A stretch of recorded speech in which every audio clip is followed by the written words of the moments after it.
আমরা আজকে নিজেদেরকে একটি কঠিন প্রশ্ন করব, আমরা পবিত্র কোরআনুল কারীমকে কতটুকু মূল্যায়ন করেছি। আল্লাহ সুবহানাহু ওয়া তাআলা যেই কোরআনুল কারীম নাজিল করেছেন আমাদেরই হেদায়েতের জন্য, আমরা সেই কোরআনকে সম্মান দেখিয়ে আমরা সুকেজের উপরে সাজিয়ে রেখে দেই।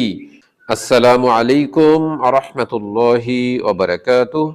আলহামদুলিল্লাহি রাব্বিল আলামিন, ওয়াসসালাতু ওয়াসসালামু আলা সাইয়্যিদিনা মুহাম্মদ ওয়া আলা আলিহি ওয়া আসহাবিহি আজমাইন। প্রশংসা আল্লাহ সুবহানাহু ওয়া তাআলার জন্য, শান্তি অবতীর্ণ হোক জনাবে মুহাম্মদুর রাসূলুল্লাহ সাল্লাল্লাহু আলাইহি ওয়াসাল্লামের প্রতি। সম্মানিত প্রিয় ভাই ও বোনেরা, আমরা আজকে নিজেদেরকে একটি কঠিন প্রশ্ন করব, আমরা পবিত্র কোরআনুল কারীমকে কতটুকু মূল্যায়ন করেছি। আল্লাহ সুবহানাহু ওয়া তাআলা যেই কোরআনুল কারীম নাজিল করেছেন আমাদেরই হেদায়েতের জন্য, আমরা সেই কোরআনকে সম্মান দেখিয়ে আমরা সুকেজের উপরে সাজিয়ে রেখে দেই, কিন্তু আমরা পবিত্র কোরআন কারীম তেলাওয়াত করি না, পবিত্র কোরআনুল কারীম অনুযায়ী আমরা চলতে চেষ্টা করি না। আল্লাহ সুবহানাহু ওয়া তাআলা এই রমাজান মাসে পবিত্র কোরআন নাজিল করেছিলেন। কোরআনুল কারীমের সূরাতুল বাকারা আল্লাহ সুবহানাহু ওয়া তাআলা বলেছেন, শাহরু রমাদানাল্লাযী উনজিলা ফীহিল কুরআন, এই সেই মাস রমাজান মাস যাতে আমি কোরআনুল কারীম নাজিল করেছি। কোরআনুল কারীম নাজিল হওয়ার কারণে যদি রমাজান মাসের মূল্য এত বেড়ে যায়, তাহলে পবিত্র কোরআনুল কারীমের মূল্য কতটুকু হবে। আল্লাহ সুবহানাহু ওয়া তাআলা পবিত্র কোরআনুল কারীমের সূরাতুল আনফালের ৮ নম্বর সূরার ২ নম্বর আয়াতে বলছেন, ইন্নামাল মুমিনুনাল্লাযীনা ইযা যুকিরাল্লাহু ওয়াজিলাত কুলুবুহুম। আল্লাহ সুবহানাহু ওয়া তাআলা বলছেন, ঈমানদার তো তারাই যারা আল্লাহ সুবহানাহু ওয়া তাআলার যখন তাদের সামনে স্মরণ করা হয় তখন তাদের অন্তরগুলো কম্পিত হয়ে যায়, একদম ভীত সন্ত্রস্ত হয়ে যায়। তারা তখন স্মরণ করে যে আল্লাহ সুবহানাহু ওয়া তাআলা আমাকে দেখছেন, আমি যা কিছুই করছি আল্লাহ সুবহানাহু ওয়া তাআলার কাছে আমার হিসেব দিতে হবে। তার অন্তরটা ভীত হয়ে যায়। ইন্নামাল মুমিনুনাল্লাযীনা ইযা যুকিরাল্লাহু ওয়াজিলাত কুলুবুহুম ওয়া ইযা তুলিয়াত আলাইহিম আয়াতুহু যাদাতুহুম ঈমানাও ওয়া আলা রাব্বিহিম ইয়াতাওয়াক্কালুন।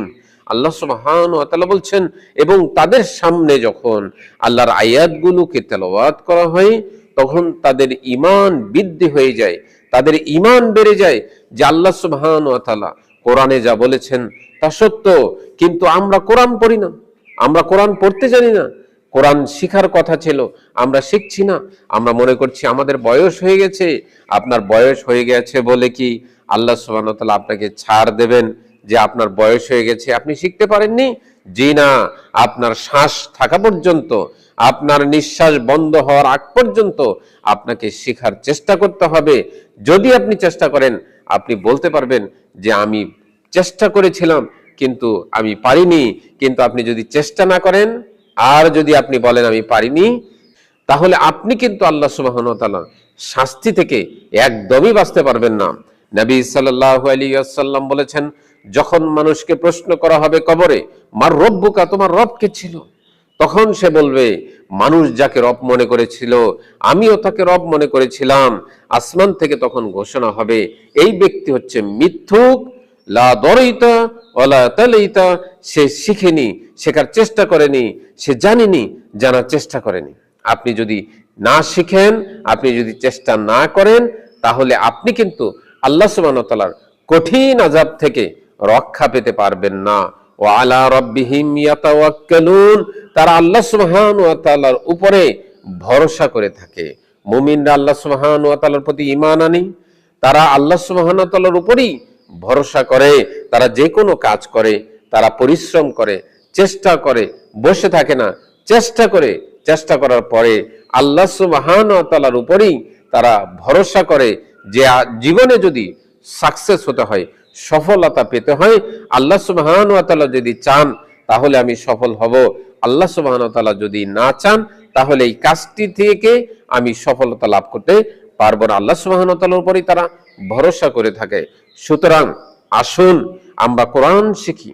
কোরআনে আল্লাহ সুবহানাহু ওয়া তাআলা কি বলতে চেয়েছেন, কোরআনের কি, কোন সূরার কি অর্থ রয়েছে, কি আল্লাহ সুবহানাহু ওয়া তাআলা বলেছেন, আপনি অর্থ জেনে কোরআন পড়ার চেষ্টা করুন, আপনি শিখার চেষ্টা করুন, কোরআন তেলাওয়াত করার জন্য আপনি চেষ্টা করুন, কোরআন শিখার জন্য চেষ্টা করুন, কোরআনের আয়াতের অর্থ কি আল্লাহ সুবহানাহু ওয়া তাআলা বলেছেন সেগুলো জানার চেষ্টা করুন।